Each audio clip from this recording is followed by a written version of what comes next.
ನಮಸ್ಕಾರ ಸ್ನೇಹಿತರೆ. ಪಾಕಿಸ್ತಾನ ಮತ್ತೆ ನ್ಯೂಜಿಲೆಂಡ್ ನಡುವೆ ನಡೆದ ಚಾಂಪಿಯನ್ಸ್ ಟ್ರೋಫಿಯ ಮೊದಲ ಪಂದ್ಯದಲ್ಲಿ ಪಾಕಿಸ್ತಾನ ತಂಡ ನ್ಯೂಜಿಲೆಂಡ್ ವಿರುದ್ಧ ಹೀನಾಯವಾಗಿ 60 ರನ್ಗಳಿಂದ ಸೋತ ಬಳಿಕ ಬಹುತೇಕ ಟೂರ್ನಾಮೆಂಟ್ ನಿಂದ ಹೊರಬೀಳುವ ಸಾಧ್ಯತೆ ತುಂಬಾ ಹೆಚ್ಚಾಗಿದೆ. ಹಾಗಾದರೆ ಸದ್ಯದ ಚಾಂಪಿಯನ್ಸ್ ಟ್ರೋಫಿಯ ಪಾಯಿಂಟ್ಸ್ ಟೇಬಲ್ ಯಾವ ರೀತಿ ಇದೆ, ಇದರ ಬಗ್ಗೆ ಸಂಪೂರ್ಣ ಮಾಹಿತಿಯನ್ನು ಈ ವಿಡಿಯೋದಲ್ಲಿ ತಿಳಿದುಕೊಳ್ಳೋಣ. ದಯವಿಟ್ಟು ವಿಡಿಯೋ ಕೊನೆಯ ತನಕ ನೋಡಿ ಮತ್ತೆ ಇತರರಿಗೂ ಕೂಡ ಶೇರ್ ಮಾಡಿ. ಅದಕ್ಕೂ ಮುನ್ನ ಸ್ನೇಹಿತರೆ, ನೀವು ಕೂಡ ಟೀಮ್ ಇಂಡಿಯಾದ ಅಭಿಮಾನಿಯಾಗಿದ್ದರೆ ಈ ವಿಡಿಯೋಗೆ ಒಂದು ಲೈಕ್ ಮಾಡಿ. ಮತ್ತೆ ಇಂದು ನಡೆಯಲಿರುವ ಭಾರತ ಮತ್ತು ಬಾಂಗ್ಲಾದೇಶ ನಡುವಿನ ಪಂದ್ಯವನ್ನು ಯಾರು ಗೆದ್ದು ಬೀಗಬಹುದು ಎಂದು ನಮಗೆ ತಪ್ಪದೇ ಕಮೆಂಟ್ ಮೂಲಕ ತಿಳಿಸಿ. ಸ್ನೇಹಿತರೆ, ಪಾಕಿಸ್ತಾನ ಮತ್ತೆ ನ್ಯೂಜಿಲೆಂಡ್ ನಡುವಿನ ಮಹತ್ವದ ಚಾಂಪಿಯನ್ಸ್ ಟ್ರೋಫಿಯ ಮೊದಲ ಪಂದ್ಯ ಪಾಕಿಸ್ತಾನದ ಕರಾಚಿಯಲ್ಲಿ ನಡೆದಿತ್ತು. ಈ ಮಹತ್ವದ ಪಂದ್ಯದಲ್ಲಿ ಟಾಸ್ ಗೆದ್ದಂತಹ ಪಾಕಿಸ್ತಾನ ತಂಡ ಮೊದಲು ಬೌಲಿಂಗ್ ಮಾಡಲು ಆಯ್ದುಕೊಂಡಿತ್ತು. ಆದರೆ ಮೊದಲು ಬ್ಯಾಟಿಂಗ್ ಇಳಿದಿದ್ದ ನ್ಯೂಜಿಲೆಂಡ್ ತಂಡ ವಿಲ್ ಯಾಂಗ್ ಮತ್ತೆ ಲಥಮ್ ಅವರ ಭರ್ಜರಿ ಶತಕದ ನೆರವಿನಿಂದ 320 ರನ್ಗಳ ಬೃಹತ್ ಮೊತ್ತವನ್ನು ಕಲೆ ಹಾಕಿತ್ತು. ನಂತರ 321 ರನ್ಗಳ ಬೃಹತ್ ಗುರಿ ಬೆನ್ನಟ್ಟಿದ ಪಾಕಿಸ್ತಾನ ತಂಡ ಆರಂಭದಲ್ಲಿಯೇ ವಿಕೆಟ್ ಕಳೆದುಕೊಂಡು ಸಂಕಷ್ಟಕ್ಕೆ ಸಿಲುಕಿತ್ತು. ಆದರೆ ನಂತರ ತುಂಬಾ ನಿಧಾನಗತಿಯಲ್ಲಿ ಬ್ಯಾಟಿಂಗ್ ನಡೆಸಿದ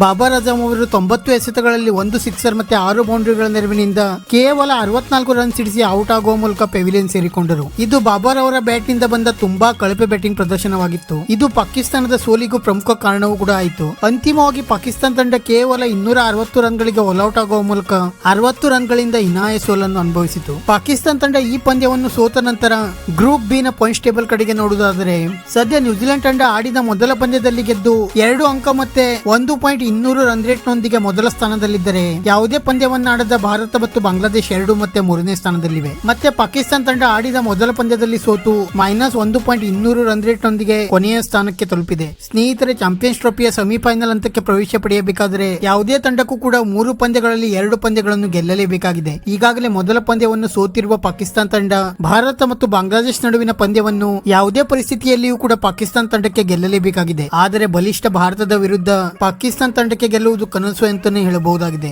ಇದರೊಂದಿಗೆ ಪಾಕಿಸ್ತಾನ ತಂಡ ಬಹುತೇಕ ಚಾಂಪಿಯನ್ಸ್ ಟ್ರೋಫಿಯಿಂದ ಹೊರಬೀಳುವ ಸಾಧ್ಯತೆ ತುಂಬಾ ಹೆಚ್ಚಾಗಿವೆ. ವಿಡಿಯೋ ಇಷ್ಟ ಆಗಿದ್ದರೆ ಲೈಕ್ ಮಾಡಿ ಮತ್ತೆ ಚಾನೆಲ್ ಅನ್ನು ಸಬ್ಸ್ಕ್ರೈಬ್ ಮಾಡಲು ಮರೆಯಬೇಡಿ.